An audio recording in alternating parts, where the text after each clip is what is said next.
Hello বন্ধুরা, আমি মনীষা চলে আসছি আবার একটা ছোট্ট মিনি ব্লগ নিয়ে। সেদিন ছিল বিশ্বকর্মা পুজো। তো সকাল সকাল ঘুম থেকে উঠে স্নান করে রেডি হয়ে চলে এসেছিলাম নিচে গাড়ি পুজো দেওয়ার জন্য।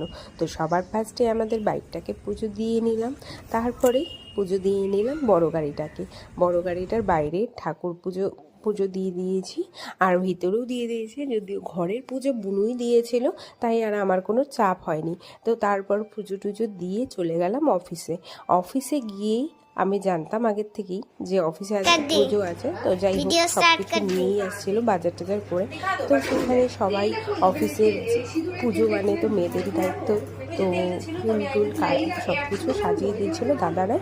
তো আমি সবার ফার্স্টে বসে পড়েছিলাম এখানে সবজি কাটার জন্য।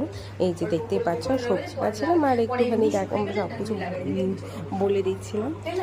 তারপরে যেহেতু অফিসের নিজেরও তো কাজ থাকেই, তো তার জন্য ফুল টুল সব কিছু গুছাচ্ছিল ওরাই। আমি তার মাঝখানে একটুখানি অফিসের কাজ করতেও চলে গিয়েছিলাম। এই যে দেখতেই পাচ্ছ আর অফিস কলিগরা সবাই মিলে গুছাচ্ছিল। তারপরে আমাদের ঠাকুরমশাই চলে আসলো, আর ঠাকুরমশাই আসার পরে ওখানে বসে পড়লাম পূজায়। যেহেতু অঞ্জলি তো দিতেই হবে, উপোসও করাই ছিল। তো তারপরে সব কিছু দেখছে ঠিক আছে, তারপরে আমাদের পুজো শুরু হয়ে গেল। আর এই যে এখানে চক্ষুদান চলছিল, আর তার সাথে সাথে আমি এখানে ভিডিও করছিলাম, আর তার সাথে সাথে এখানে দেখো আমি এক হাতে শঙ্খ ফুঁড় দিচ্ছিলাম। তো শঙ্খ দিতে দিতে একটু ভিডিও করে নিলাম। তারপরে আমরা সবাই মিলে অঞ্জলি দেওয়ার জন্য বসে পড়লাম।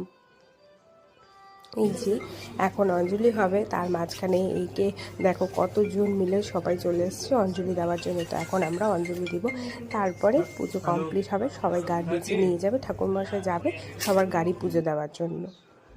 এই যে এখন অঞ্জলি চলছে। তারপরে চলে আসলাম এখন প্রসাদ মাখার জন্য। তো আমি প্রসাদ মেখে নিয়েছিলাম, তারপরে সবাইকে প্রসাদ দিয়ে চলে গেলাম ডিলারে। তো বিশ্বকর্মা পূজার দিন ডিলারে নিমন্ত্রণ ছিল, তো তার জন্য এই সাথে চলে গিয়ে ওখানে গিয়ে খিচুড়ি খেয়ে নিলাম। আর খুব টেস্টি খিচুড়ি ছিল। যাই হোক বিশ্বকর্মা পূজায় খিচুড়িই হবে।